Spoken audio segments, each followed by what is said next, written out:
Welcome back to my channel. Nah, kali ini kita akan ulas dan unboxing sebuah liquid brake atau cairan rem dari merek apa nih ya. Nanti kita akan unboxing dan kita akan review dan juga bandingin dengan cairan rem yang ada di sini. Di sini ada STP. Nah, yang ini adalah kita bisa lihat dot 3.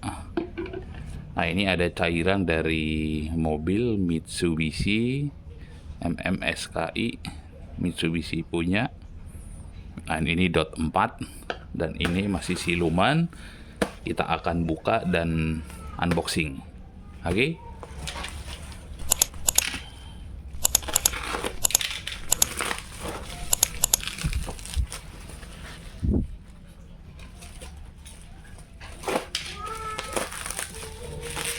Oke, nah ini dari packagingnya cukup rapi dan lapisannya cukup banyak.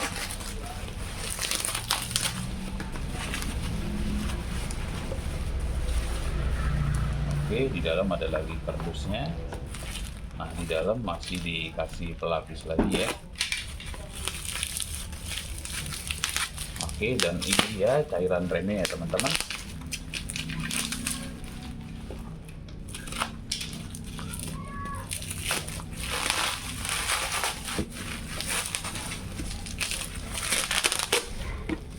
Oke, nah ini dia untuk cairan rem yang ada di kemasan unboxing tadi. Sekarang kita sudah bisa kelihatan. Nah, ini untuk cairan remnya mereknya Brembo. Tentu teman-teman pecinta otomotif tidak asing lagi dengan merek yang satu ini, yaitu adalah Brembo yang berasal dari Italia. Nah, untuk kemasan depannya seperti ini. Nah, ini ada logo Brembo. Di sini ada tulisan Brembo Prime Brake Fluid. Artinya cairan rem. Biarpun sebagian besar di Indonesia suka menyebut minyak rem, padahal ini sebetulnya bukan minyak, tapi ini adalah cairan rem. Nah, kita mulai dari sini. Nah, di sini spesifikasinya cukup lengkap. Untuk minyak rem ini sendiri adalah dot 4. Dot itu adalah Department of Transportation di Amerika Serikat, atau departemen yang membawahi atau membuat regulasi atau standar untuk minyak rem itu. Jadi disingkat menjadi dot 4. Nah, ini untuk Brembo ini sendiri dot 4, dia suhu titik didihnya mencapai 260 derajat. Untuk titik dinginnya 170 derajat. Oke. Lalu di sini ada volumenya 500 mili. Di sini ada kode barcode-nya. Lalu di sini ada brake fluid Brembo, diimpor atau didistribusikan oleh Sanjusan Hajat Motor Jakarta Indonesia. Di sini ada segitiga gini. Nah, ini di bagian sini ada manual book ini ya. Ini bisa dibuka. Manual booknya ada Inggris, Indonesia, dan macam-macam nih bahasanya. Oke, nah ini kita bisa buka seperti ini.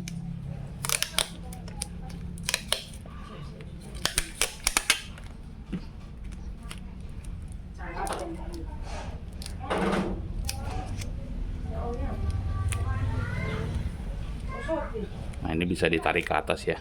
Oke, kita nggak perlu tarik, tempelin lagi aja. Oke, nah di sini ada serial numbernya. Dan di sini ada ukuran milinya. Oke, sebelum kita ulas lebih lanjut, kita coba cek dot 4 merek sebelah. Ini Mitsubishi, tapi spesifikasinya tidak lengkap ya. Oke, nah sekarang kita lihat STP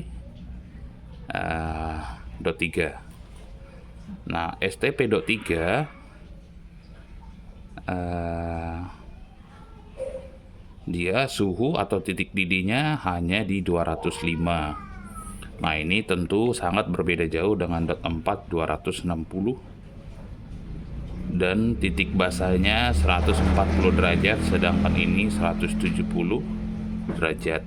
Nah, jadi titik didih itu tujuannya adalah ketika kita misalnya touring atau perjalanan jauh, tentu si kaliper itu akan panas dikarenakan pengereman yang terus-menerus. Sehingga ketika suhu kaliper melebihi dari titik didih ini, maka tentu tidak akan optimal atau ngeblong. Itulah yang kadang atau sering ada beberapa orang rider keluhkan ketika dia riding jauh, si remnya terasa blong. Nah, itu disebabkan oleh ketika titik didihnya si minyak rem melewati dari spesifikasi. Contohnya, teman-teman pakai dot 3, lalu suhu di kaliper lebih dari 205 derajat, maka remnya bisa jadi akan blong. Nah, itulah beberapa penyebabnya. Nah, ketika kita menggunakan dot 4, maka titik didihnya jauh lebih tinggi. Artinya ini lebih tahan panas dan lebih tangguh dalam perjalanan jauh. Lalu ada faktor lain yang menyebabkan titik didih itu bisa berubah. Nah, untuk minyak rem dot 3 dan dot 4 ini bisa menyerap air dari udara sehingga dia menyatu. Nah, tapi ketika dia menyerap air dengan yang jumlah cukup banyak, maka secara kasat mata si airnya itu memang akan terserap oleh cairan ini dan bercampur. Namun dia akan merusak titik didih ini yang tadinya 260, ini akan terus turun seiring dengan bertambahnya jumlah air yang terserap oleh si cairan. Misalnya yang awalnya 260 bisa jadi ini menjadi 250, 240 atau bahkan 200, sehingga dalam perjalanan jauh maka si rem akan terasa loss atau blong. Nah, oleh karena itu memang ada anjuran dari pabrik untuk cairan rem itu harus diganti berkala. Bisa per 2 tahun atau 10.000 gitu deh kalau nggak salah ya. Teman-teman bisa buka di Google lagi. Yang pasti di sini gue mau edukasi bahwa cairan rem itu perlu diganti berkala per 2 tahun atau per sekian kilometer gitu. Silahkan teman-teman buka di manual book sepeda motor teman-teman. Oke. Jadi ya itulah maksudnya beberapa review dan ulasan dan juga edukasi pentingnya kita menggunakan minyak rem yang bermutu dan berkualitas. Nah, jadi di atasnya dot 4 itu ada lagi dot 5. Nah, itu kalau nggak salah titik didihnya 270 ke atas gitu. Jadi teman-teman bisa pakai sesuai dengan peruntukan. Jika teman-teman hanya menggunakan sepeda motor dalam jarak dekat, sebenarnya dot 3 itu sudah cukup aman karena titik didihnya pun sudah lumayan tinggi, sekitar 205 derajat. Tapi jika teman-teman adalah anak touring atau teman-teman yang suka perjalanan jauh atau yang suka hard braking, maka gua sarankan menggunakan dot 4. Oke. Dan pastikan juga teman-teman menggunakan si liquid rem ini wajib original. Jangan pakai yang biasa-biasa atau yang mereknya belum jelas atau terstandar, karena itu sangat berbahaya dan bisa merusak seal master maupun seal piston si kaliper. Jadi jangan main-main dengan minyak rem, dan juga akan sangat berbahaya di dalam perjalanan apabila terjadi loss atau rem blong. Karena tentu untuk si minyak rem yang sudah terstandar begini atau merek bagus begini, kemungkinan besar ininya akan akurat, tipis kemungkinan untuk meleset. Tapi ketika dia mereknya misalnya KW atau palsu atau yang belum jelas, bisa jadi si titik didinya itu tidak akurat alias tidak sesuai dengan apa yang tertera di kemasan. Jadi pilihan kembali lagi ke teman-teman. Di sini gue tidak mempromosikan suatu merek apapun, murni hanya mengulas dan mengedukasi teman-teman tentang di cairan rem atau brake fluid, atau kalau di pasaran biasanya disebut minyak rem. Tapi sekali lagi gue tegasin, ini adalah bukan minyak tapi cairan. Karena ketika disebut minyak, sebenarnya dia tidak akan bisa menyatu dengan air. Tapi ketika cairan rem, dia bisa menyatu dan menyerap air menjadi satu senyawa, tapi akibatnya didinya akan turun. Oke, nah demikian ulasan dan review dari gue mengenai sebuah minyak rem branded atau Brembo dari channel ini. Semoga bermanfaat bagi teman-teman, dan jika ada pertanyaan ditulis di kolom komentar, dan jika dirasa bermanfaat jangan lupa dibagikan ke media sosial teman-teman agar lebih banyak yang mendapat manfaat dari video ini.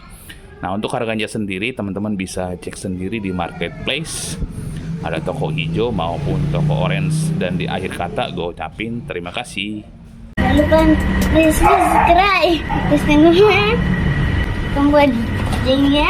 Terima kasih. Terima kasih.